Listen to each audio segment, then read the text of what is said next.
Today we're going to take a look at integer linear programming. So this is the second video in our series on linear programming. If you haven't seen the first one yet, maybe you want to do that first. So there we at the end looked at the following example, the following linear program. So we wanted to cut paper rolls. So we had these paper rolls of 3 meter width, but we had to produce paper rolls of different width. And our solution there was to look at how we can cut a 3 meter paper roll to obtain these widths. So for instance, we can cut the 3 meters into 2 times 135 centimeters and so on. So these are all the maximal cuts. And for each of those, we would have a variable that tells us how often we do this cut. And then to get 97 rolls of width 135, we would count how often we did the first cut, the second one, third and fourth. So those are all the ones with 135. We want to minimize the number of paper rolls, so we minimize the number of times we cut our 3 meter roll, and subject to all of these constraints. This one is the one that I just described. The other ones are for the other widths. So we used an LP there and we got an optimal solution, but that optimal solution was fractional with a problem that, of course, if we have a 3 meter roll, we cut it, but we always cut full rolls. So this doesn't quite help us. We get a good solution from this by simply rounding these numbers up. This would mean that we use 454 rolls, but there is actually an integer solution that is better, that only uses 453 rolls. And to find that, we would want to use integer linear programming. So here's our solution. Is very similar to this one, but we do a different last cut instead. So integer linear programming conceptually is very simple if you know linear programming, because we again have a linear objective function that we want to maximize or minimize. Here we want to maximize, or on this slide we want to maximize.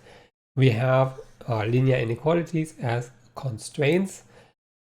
The only difference is that now that our variables have to be integer.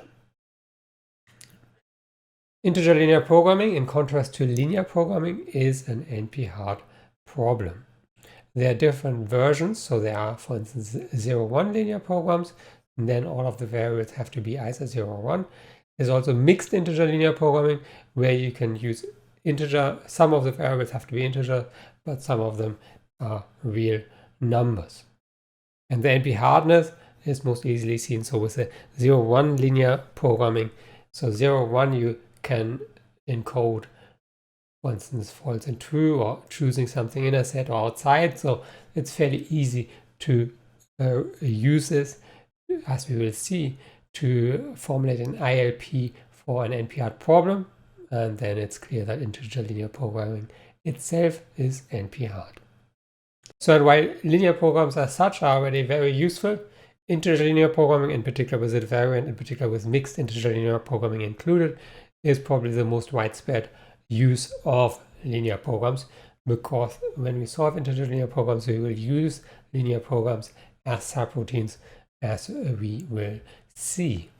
So what we're going to look at in this video are 3 examples of problems that we can model as integer linear programs, and they will have different properties. So I call this now easy, medium, and hard. We will see what I mean by that. So let's directly start with the first problem, and that is maximum weight perfect matching. So the motivation from the book here is, let's assume we have a company and we have to assign our workers new to jobs. And for that, we use a bipartite graph to model this. So we have the workers here, the jobs here, and every worker can tell us which job they would be prepared to do. So Amos could, for instance, be a secretary, and they can also give a preference. So for instance, 48 here, the higher the number, the higher the preference. And now we want to have a perfect assignment. So one that maximizes the weights, but also it has to be a perfect matching. So everyone actually has to have a job. A simple approach to try would be greedy. So we could always take the edge with the largest weight. So the largest weight here is 96. And then we take here that one with 95. So we always have to make sure that we also take an edge where both endpoints are still free. There's a 90 next. The next one here is 87. Here we have the one with 64 because all the ones with larger weights have already one of the endpoints taken. And we can still take this one over here with 26 now, but Eleanor E has no job. Yeah, so we get a weight, and that might or might not be a good score, but it is not a perfect matching. So that's the problem with greedy approaches here. Greedy approaches generally do not yield perfect matchings. So here the better option, the optimal solution would be the following. Now everyone has a job and we even get a much higher score. And a possible way to solve this is using an integer linear program. So how would an integer linear program look like here? So what are our choices? Our choices are taking an edge or not. So this we can encode by having for every variable, for every edge, a variable which is 0 or 1, and 1 means we're taking the edge, 0 means we do not take it. If we have these variables, it is easy to first of all come up with our objective function, but then also with the constraints. So the objective function, if x e for an edge e denotes whether we're taking it or not, then what we're maximizing is the sum of weight of the edge times whether we're taking it or not. So we're counting the weight if xe is 1, so if we're taking the edge. And the constraints are now simply telling us that if I look at any vertex, the sum of xe, all of the edges incident to that vertex, should be 1. So given that we have only integer values, this means there's exactly one edge incident to that vertex that is chosen. And all of this works with 0, 1 variables. Now, what we often want to do with an interlinear program is we're going to relax the requirement that we're actually using integer values, and this is now called the LP relaxation. So this is exactly the same program, now a linear program, because instead of saying that the variables should be integer, we relax it to being real numbers. So previously, if we had variables that should be 0 or 1, we allow them to be any number between 0 and 1, 0 and 1 included. So what does this give us? So first of all, we can solve the LP relaxation. This is polynomial time solvable, or from a practical perspective, we can simply use simplex and it will be fast. And if the LP already is infeasible, so if there's no solution to the LP, then there's also no solution to the ILP. That is the first observation, because here the constraints are weaker. So if I cannot find values, so variables that fulfill this, and certainly I will not be able to find variables that fulfill this. Also, and this is now important, if I look at the optimal solution for the LP, then this will be a bound for the optimal solution of the ILP. So here we're maximizing, and since we have a weaker condition here, the maximization will give us a value which is at least as large as the value that we get from the ILP. And this we can use in various ways. In this, or for this problem, we can actually get an optimal integer solution from a fractional solution. This is not always possible, or it's often not possible, but there are these problems where it is possible, and maximum weight perfect matching is one of those. To see this, we're going to prove the following theorem.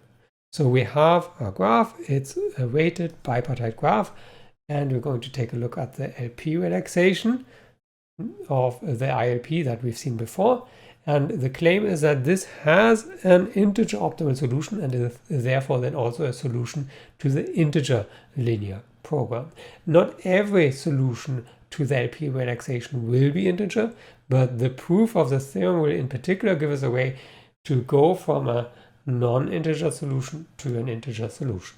So let's start with a solution to the LP relaxation. Let's call that x star, and its weight, the sum of weights, is wx star, so that's the sum of we times the xe stars, and k of x star is the number of non-integral components, so the number of xe stars that are strictly between 0 and 1 and not 0 or 1. So if k of x star is 0, that means we only have integral components and we're done. So the interesting case is if this is larger than 0, and what we're going to see now is how to go from our solution x star to a solution x tilde, which has fewer non-integral components. And then if we iterate this, we eventually end up with only integral components. So and for this, we are going to look at one of those non-integral components. Let's call that x e1 of star, or let's this be x e1 of star. So e1 is an edge, it has vertices a1 and b1. Now let's focus on b1. Now for b1 we have the constraint that if we look at the sum of over the incident edges and the xe stars of those, that should add up to 1. And because e1 contributes a fractional value to the sum, there has to be at least a second edge, e2, which also contributes a fractional value. So also x star e2 is non-integral. But now I can iterate this argument. So e2 has a second vertex, let's call that a2, where e2 contributes a non-integral value to this sum. So then there has to be an e3 and so on. Because we only have a finite number of vertices, eventually we will come in this way to a vertex, which we've already seen, and this means we have a cycle. So let's say this is a cycle that we obtain. Because we have a bipartite graph, this cycle has even length. So let's call it E1 to ET. So what we're now going to do is we're going to adjust the xe's for those edges by a small epsilon in the following way. So for the first, third, fifth, and so on, so every second one, we subtract epsilon. And for the others, we add epsilon. So we have minus epsilon, plus epsilon, minus epsilon, plus epsilon, and so on. So if we now look at our constraints, so we have this constraint that the x's of the incident edges should add up to 1. Since for any of the vertices on the cycle, we made one of the x's by epsilon smaller and the other one by epsilon larger, this constraint is still fulfilled, and if a vertex was not on the cycle, we didn't change that sum at all. So all of the constraints are still fulfilled for our new solution x tilde. Also because on the cycle, all of the x's were fractional, so strictly between 0 and 1, we will be able to find an epsilon which is small enough such that we are still between 0 and 1. So x tilde for small enough epsilon is a feasible solution. So now let's take a look at how the weight changed by making these changes. So what about w of x tilde? So this is defined in the following way. We have the sum we x tilde e. Now the xe tilde are the x stars. So we have the same sum here now. So the weight of x star, and then we have the plus minus epsilons. So we have epsilon and then the weights wei, and they always come plus minus, and so on. So let's define this quantity here as delta. So I'm now going to argue that delta actually has to be 0. Obviously delta, if delta would be positive, then we would have a solution with a larger weight. That would be a contradiction to the optimality of x star. But if delta is negative, or would be negative, then we could do the following. We could simply change our x tilde in the following way. Everywhere where we set minus epsilon, we now do plus epsilon, and everywhere where we did plus epsilon, we did minus epsilon. This would modify the solution in such a way that instead of plus, we have minus here, and because delta is negative, we would add something positive. So we again would get something that has a larger weight than the optimal solution, and that would be a contradiction. So delta has to be 0, otherwise the optimality of x star would be violated. But if delta is 0, this term is 0, so we have that w of x tilde is simply the same as a w of x star. So any solution that I construct in such a way is still optimal. So how do we choose epsilon? We make epsilon as large as possible such that x tilde is still feasible. This means that now at this point, at least one of the previously non-integral components will be integral. So the one that was closest to 0 or the one that was closest to 1 is now actually 0 or 1. So indeed we decreased the k of the solution, and if we now would iterate until we have 0, we get an integral solution. So this concludes the proof. This means that in this case we started with an integer linear program, but the LP relaxation solved already the problem for us. So we have a polynomial time algorithm here, and the moral is that sometimes solving an integer linear program is no harder than actually solving a linear program. But for many problems, this is not the case. And here we now have one that I count as medium difficulty, because here we do not get the solution to the integer linear program from the linear program relaxation, but the linear program relaxation does help us to at least get an approximation.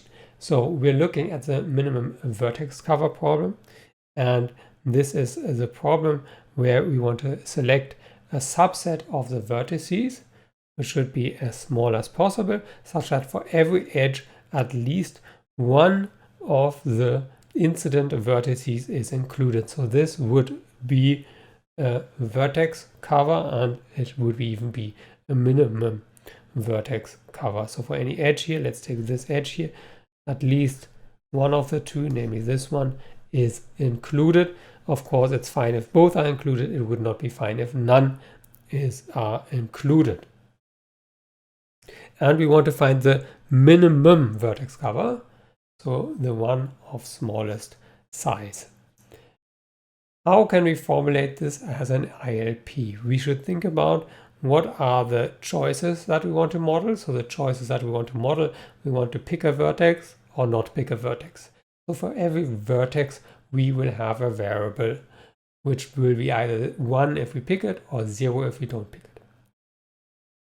So this already makes the objective function very simple, because we simply sum up the value, the variables. I mean, we're interested in the ones that are set to 1, so we simply sum up all of the variables. This will give me the number of ones selected, and that we want to minimize because we want to have a minimum vertex cover. Furthermore, for every edge, at least one of the two vertices should be selected, meaning that for every edge uv, I have a constraint which simply says that xu plus xv should be at least 1. So at least 1 we want to have selected into our vertex cover. And now the LP relaxation simply, instead of asking for 0 or 1, will ask for a value between 0 and 1. Now, how does this help us here? So we will be able to use this for approximation And the idea, and this is a very common idea in LP-based approximation, and that is rounding. So what we're going to do is we're going to take the LP relaxation, and this will give us values between 0 and 1 for all of the variables. And we're going to take those that are at least 1/2 in the optimal solution that we get from the LP relaxation. So let's say SIP is the set of vertices that we would get from solving the IP. And now by SLP, I will denote the set of vertices that I get from solving the LP and then rounding. Rounding meaning, again, if the weight was larger equal 1/2, so the value of the variable larger equal 1/2, I'm going to include the vertex, otherwise I'm not going to include it. So let's see how such a solution might look like by an example. So a possible solution to the LP could be the following. Now this is somewhat unfortunate because all of the vertices get a weight of 1/2. The solution has a value of 11 divided by 2 then, because we have 11 vertices. And now I'm going to round everything up. So we get a solution to the IP, which is obviously not optimal, but has a cost of 11. This doesn't look too good, but at least it's also not more than a factor 2 away from the original solution. There are settings where this might go better. So here, what solution would we get for the LP? So also the LP will simply give all weight, so weight 1 to the middle vertex, and this then also gives us as SLP, we're only going to round this one up, so we're also going to get only that vertex, which in this case indeed is an optimal solution. But what we're going to see now is that we actually have a true approximation. So looking at the optimal solution for the IP that we get from the ILP, so obviously that will be at least as good as the one that we got from the LP. Recall that this is after rounding, but this is at most a factor 2 larger than the optimal solution. So the first inequality that is clear, so obviously it's this being a solution, being a vertex cover, it cannot be better than the optimal vertex cover. For the second inequality, keep in mind that we simply took the ones in the optimal LP solution, which is a lower bound for the optimal IP solution, and rounded those that were already 1/2 up to 1. But this means that the LP, the solution that we now got from the LP with rounding, so we took the optimal LP solution, rounded 1/2 up to 1, so there we increased by a factor of 2. So I get a bound of 2 times that number for the ones that I rounded up. For the ones that I rounded down, I went actually down, so then the 2 times that number is true anyway. So the after rounding, or the solution that I get with rounding, is at most twice as large as a LP, the optimal LP solution, which is a lower bound now, because we have a minimization problem, a lower bound for the optimal solution of the ILP. And this is what we wanted to show. So what did we see in this example? We saw an example where the LP relaxation gave us or helped us to get an approximation algorithm for an NP-hard problem. And LP relaxations play a large role in approximation algorithms exactly for this reason. And if you remember, for approximation algorithms, so for a minimization problem, the core of getting an approximation algorithm was to get a lower bound for the optimal solution. And the LP relaxation exactly gives us this lower bound. And for maximization problems, an upper bound, again, the LP relaxation gives us this. So this is an important tool for approximation algorithms. Now, the final problem we're going to look at is maximum independent set. So what is a problem? We want to select a set of vertices that is independent. So for any pair of vertices in the set, they should not share an edge. And we want to pick one that is as large as possible, so a maximum independent set.